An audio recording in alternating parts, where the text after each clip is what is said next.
ரீசெண்டா நம்ம இசைஞானி இளையராஜா பத்தி ஒரு வீடியோ சோசியல் மீடியாவில் பயங்கரமா ட்ரெண்ட்ல போயிட்டு இருக்கு. அதுதான் இன்னைக்கு வந்து நம்பர் 1 ட்ரெண்டிங் சொல்லலாம். என்னன்னா, ஸ்ரீவில்லிபுத்தூர் ஆண்டாள் கோயில்ல இளையராஜா அவர்கள் சுவாமி தரிசனம் பண்ணும்போது அவரை கருவறைக்குள்ள அங்க இருக்கிற ஜீவர்களை அனுமதிக்கல. இந்த விஷயம் தான் ரொம்ப ரொம்ப ஹாட் டாபிக் ஆஃப் டுடே. ஏன் ஒரு அனுமதிக்கலன்றதுக்கு அது ஒரு காரணம் சொல்லியிருந்தாங்க அங்க கோவில் நிர்வாகம், இந்து சமய அறநிலையத்துறை. அதுக்கப்புறமா நம்ம இளையராஜா அவர்களும் ஒரு ட்வீட் போட்டிருந்தாரு. சரி, என்னதான் ஆச்சு நம்ம ராஜா சாருக்கு, நம்ம ராக தேவனுக்கு? இந்த வீடியோ பார்த்து தெரிஞ்சுக்கலாம். அதுக்கு முன்னாடி நம்ம சேனலை சப்ஸ்கிரைப் பண்ணாம தான் மறக்காம பண்ணுங்க. இளையராஜா எல்லாருக்குமே தெரியும், சினிமால வந்து அவருக்கு பிடிக்காத ஆட்களே இல்லை. அந்த அளவு இசையெல்லாம் எல்லாரையும் கட்டி போட்டிருக்காரு. அவருக்கே ஒரு விஷயம் வந்து ரொம்ப வருத்தப்பட வச்சிருக்கு. என்ன விஷயம்னா, ரீசெண்டா ஸ்ரீவில்லிபுத்தூர் ஆண்டாள் கோயில்ல அவர் தரிசனம் பண்ண போயிருக்காரு. அந்த ஆண்டாள் கோயில் ரொம்ப பிரபலமான கோயில். ஏன், நம்ம தமிழ்நாடு அரசு லோகோவில் அந்த கோயில் தான் இருக்கு. அந்த அளவு ஃபேமஸான கோயில். தரிசனம் பண்ண போயிருக்காரு. தரிசனம் பண்ண போகும்போது அங்க இருக்கிற ஜீயர்கள், மடாதிபதிகள் சொல்லுவாங்கல்ல, அதான் நம்ம ஊர் லோக்கல் கோயில் இருக்கிற சாமியார்கள் இருப்பாங்க.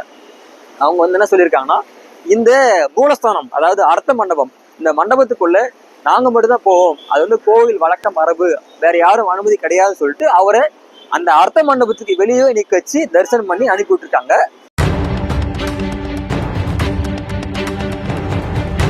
இந்த விஷயம், இந்த வீடியோ வந்து மீடியால வெளிவந்ததுக்கு அப்புறமா பயங்கரமான ஒரு டாக்ஸ் போயிட்டு இருக்கு. நிறைய பேர் அந்த கோவில் நிர்வாகத்துக்கும் இந்து சமய அறநிலையத்துறைக்கும் ஆதரவாகவும், நிறைய பேர் எதிர்ப்பாகவும் கருத்து பதிவிட்டு இருக்காங்க. அதாவது இந்த உலகத்துல 2 விதமான மக்கள் தான், ஒன்னு லெஃப்ட், ஒன்னு ரைட்டு. அதாவது வலதுசாரி, இடதுசாரி. இதுல 2 விதமான மக்களும் 2 விதமான கருத்தை பதிவிட்டு இருக்காங்க.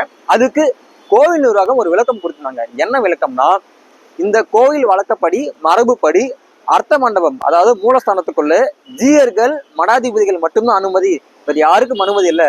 அந்த வழக்கப்படி, மரபுப்படிதான் இளையராஜா அவர்கள் கிட்ட விஷயத்த சொல்லி அவரை அர்த்த மண்டபத்துக்கு வெளியவே சுவாமி தரிசனம் பண்ண வச்சு அனுப்ப சொல்லியிருக்காங்க முறைப்படி. இது கோவில் நிர்வாகம், அதாவது இந்து சமய அறநிலையத்துறையுடைய பதில் அறிக்கை. அதுக்கப்புறமா இளையராஜா அவர்களும் ஒரு ட்வீட் போட்டிருந்தாரு. அந்த ட்வீட்ல என்னை பத்தி நிறைய வதந்தி பரவுது, அதை யாரும் நம்ப வேணாம், நான் என்னைக்குமே சுயமரியாதை விட்டு கொடுக்க மாட்டேன்னு சொல்லிட்டு ஒரு ட்வீட் போட்டிருந்தாரு. அது அவருடைய பதில். நிறைய பேர் இளையராஜாவை ஆதரிச்சும் ஒரு சிலர் எதிர்ப்பு தெரிவிச்சும் சொல்லியிருக்காங்க. நீங்க இந்த விஷயம் கேள்விப்பட்டிருக்கீங்களா?